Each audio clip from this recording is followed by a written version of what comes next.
Tonight, poor relations between Syria and Israel perseveres while military tension comes to an all-time high. We have the details. Later, Congressman John Boehner resigns. Who will step into his shoes as House Speaker? We'll fill you in. Plus, Sunday night's blood moon was an astronomer's treat. We'll catch you up on all the lunar excitement in just a bit. Welcome to the MCTV Weekly News Update. I'm Jillian McCarthy. And I'm Kelly Curtin.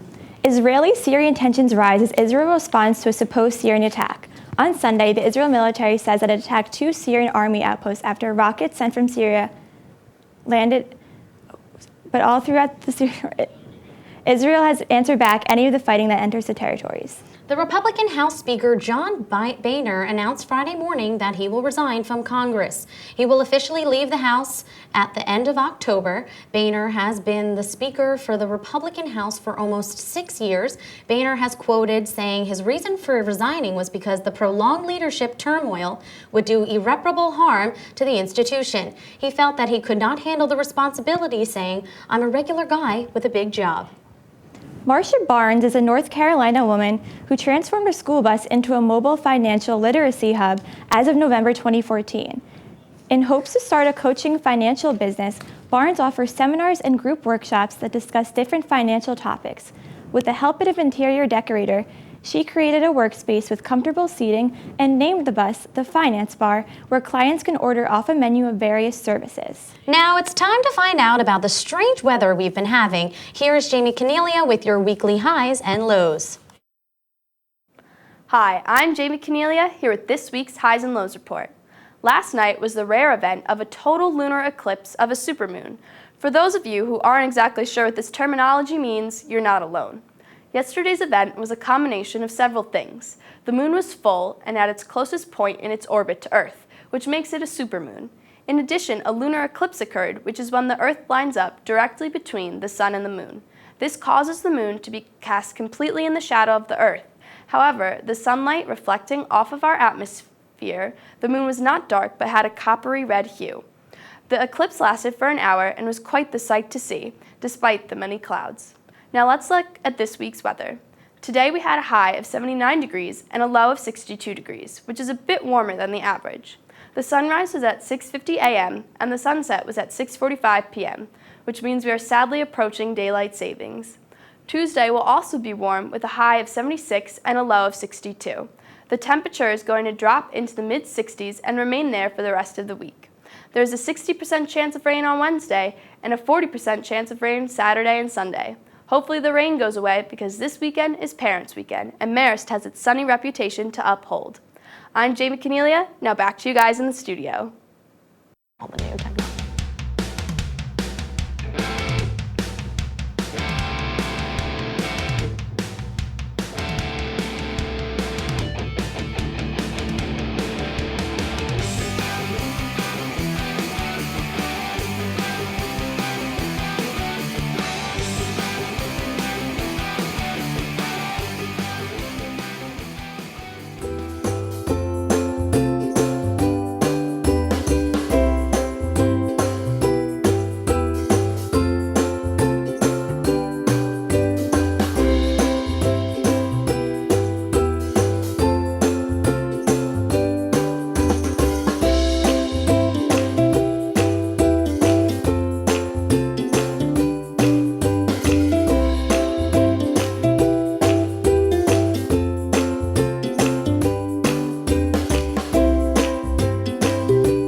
this ever happened.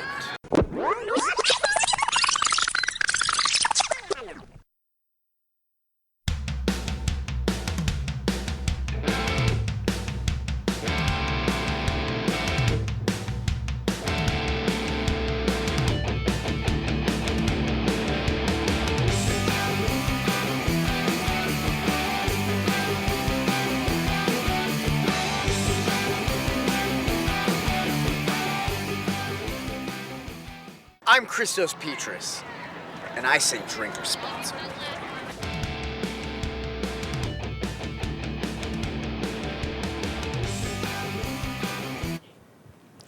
This week is National Banned Books Week. Since 1982, over 11,000 books have been challenged for what was considered offensive content. During this week, book lovers fight censorship of literature by promoting books that are on the list of most challenged books. Most of the books feature non-white, gay, or otherwise diverse characters. Last week, our news director, Dylan Gordon, sat down with up-and-coming musical artist Austin Plain and asked him a couple questions about his music and himself. Take a look at the interview. Hi, I'm Dylan Gordon with MCTV News. I'm joined here today with Austin Plain, up-and-coming musical artist. I wanna feel the waves crashing down on heartache. I listen to a decent amount of your music. What would you say is your music style? I guess I'm a singer-songwriter first. I love writing songs, and whatever genre it tends to be, it's kind of up in the air. But I like to consider myself a folk Americana artist. There's definitely hints of country and pop as well, but along that folk rock realm is right up my alley. Yeah, it was great. I really enjoyed your music. How has your personal life influenced your music? I mean, I've always been playing guitar since I was 13, 14, writing songs throughout high school and college. I was that guy in my dorm room that didn't go out at night because I was too busy writing a song, and I didn't have Sat in the quad playing his guitar. Yeah, so yeah, it was just kind of a constant thing that I've grown up doing. Very cool. Who would you say is your biggest musical inspiration?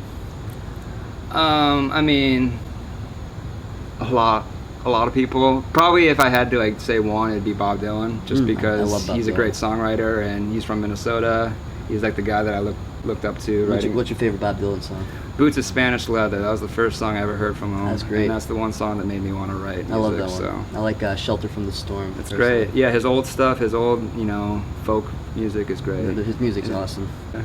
So final question, Sure. Where do you see yourself in 5 years? 5 years, I see myself touring, playing music all over, wherever. I mean, I want to go to Europe really badly and play music out there. Australia would be awesome. And yeah, just hopefully make another record in the next 5 years and just keep playing music and grinding away. That's what I want to do, man. All right, well, thank you very much for letting us interview you today. I appreciate it. Once again, I'm Dylan Gordon, and here with Austin Plain. Back to you guys. The new Apple iPhone 6s was released on Friday, September 25th, and has been on very high demand, of course. Some of the features of the iPhone 6s include 3D Touch, which detects the amount of pressure applied to the screen. There is also a live photo feature which automatically records 1.5 seconds of footage before and after a picture is taken. There is even a feature to make selfies easier. Every time the front camera is used, a white flash appears to enhance the picture. Prices start at $199 and $299 for the iPhone 6s. I purchased the phone over the weekend, and so far I can't complain. I'm amazed by the new features. It really does make a difference. Yeah, honestly, I really just can't keep up with all the technological advances. I'm always behind in some way or another, I don't have... It's on sports. Okay, well, it's on sports.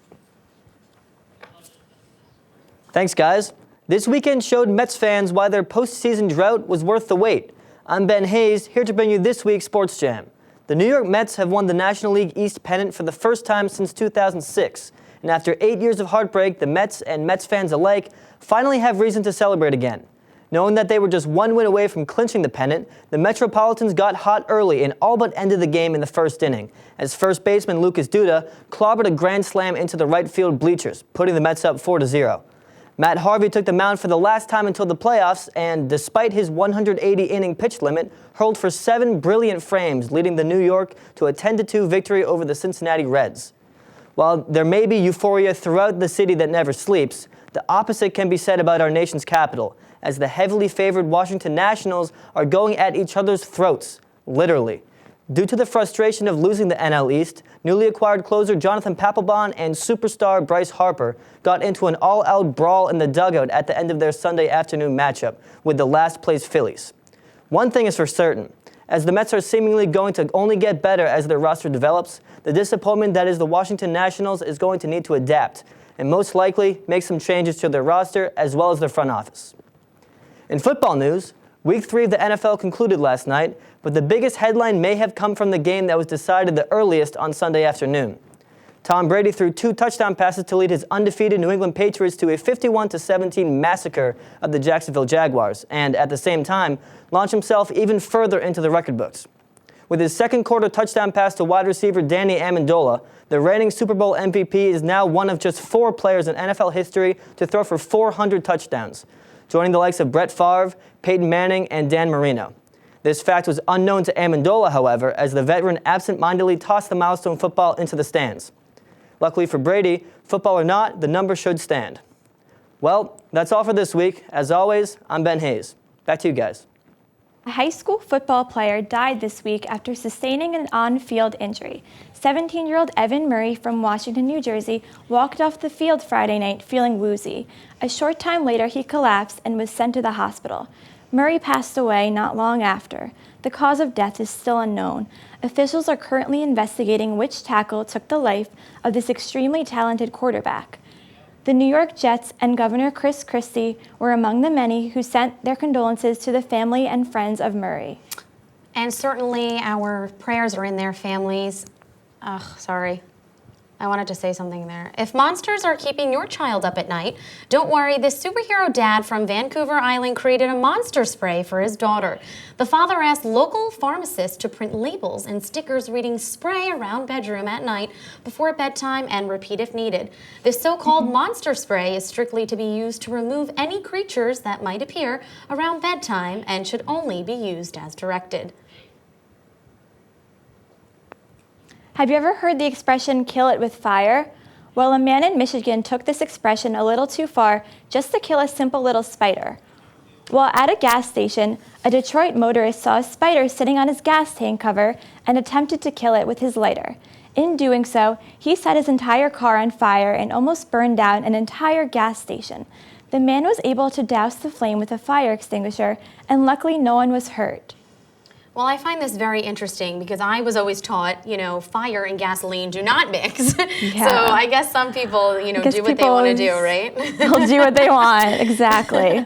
Well, the Disney store announced that it's no longer identifying kids' Halloween costumes by gender. Previously, Disney categorized the kids' costume by girl or boy, but now the company's site will promote the costumes for kids and for babies. Target also received similar complaints back in August about its gender-based signs in its stores. This just might make other retailers follow in both companies' footsteps.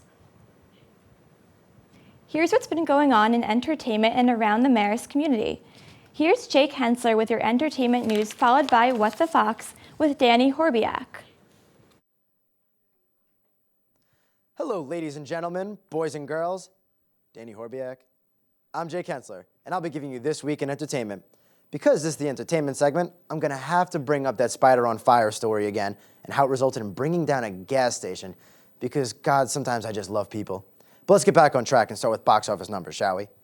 Hotel Transylvania 2 was the big winner this weekend, opening up with $47.5 million, breaking the September weekend box office record previously held by its very own predecessor. Anne Hathaway and Robert De Niro's The Intern came in second with a little over $18 million. Third was the Maze Runner sequel with $14 million, and all beating out the not-so-mountainous Everest with $13 million. Speaking of box office, Furious 7 frontman Vin Diesel has announced that there will be 3 more films in the Speedway series. I also hope you're ready for a little nostalgia, because Nickelodeon is bringing back its shows from the 90s and putting it on a programming block called The Splat. The Splat will air October 5th on Teen Nick and will be giving us favorites like All That, Angry Beavers, Cat Dog, Hey Arnold, Kenan and Kel, Ren and Stimpy, Legends of the Hidden Temple, Rocko's Modern Life, Rugrats, The Wild Thornberrys, and a few more. Marvel's new television show, Jessica Jones, had a trailer drop this weekend and will air on Netflix for binge watching on November 20th. And it looks like Harry Potter will be coming to Broadway in a play titled Harry Potter and the Cursed Child, and will be split into 2 parts. It is intended to tell of Harry's earlier Hogwarts adventures, but is not considered a prequel. And both parts will be able to be seen days after each other, which is a hell of a moneymaker. But what's to come in the world of film?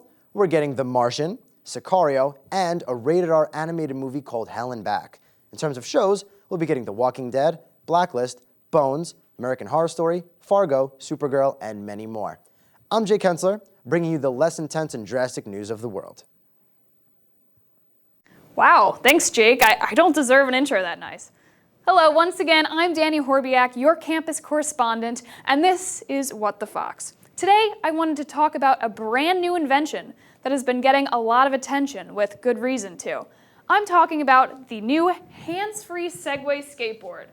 I don't really know what to call it. The internet calls it a smart self-balancing scooter drifting board, but ain't nobody got time for that. I would go with something cute, short, and catchy, like the Danny. I like that. Anyways, if you want one, they're on sale for like $600. Oh, there's also a kid at Marist that has one, if you can't dish out 600 big boys and don't have a moral compass. In other news, yesterday concluded Alumni Weekend, which was amazing as I got the chance to see some of my favorite Foxy grads. Also, some alum families brought dogs. I love dogs. It was a good weekend, but it was almost freaky to see tables where the class of 1965 was sitting. Old people went to Marist. I bet it was a lot different back then. Anyways, next weekend will be family weekend, so there will be a lot more people around too. And maybe more dogs if we're lucky. That's all I have for you today. Have an awesome week. Again, I'm Danny Horbiak. Back to you guys. All eyes were on the sky last night for a rare lunar event. The United States was exposed to the first supermoon lunar eclipse in over 30 years. The moon was approximately 30% larger and brighter than usual, combined with an eclipse that lasted over an hour in length. And if you did not catch a glimpse of this lunar spectacular, your next chance will be in the year 2033. And honestly, I was looking for this big, epic moment, and when I went outside, there was clouds everywhere, and I saw nothing. Yeah. I did not see the big red moon that we were supposed to. Yeah, everyone was trying to be memorized by this moon, but yeah. It's once in a lifetime. I guess we'll have to wait till 2033 then. Yeah. That's all we have for tonight. We hope you enjoy our second broadcast of the semester. I'm Kelly Curtin. And I'm Jillian McCarthy. See you next week.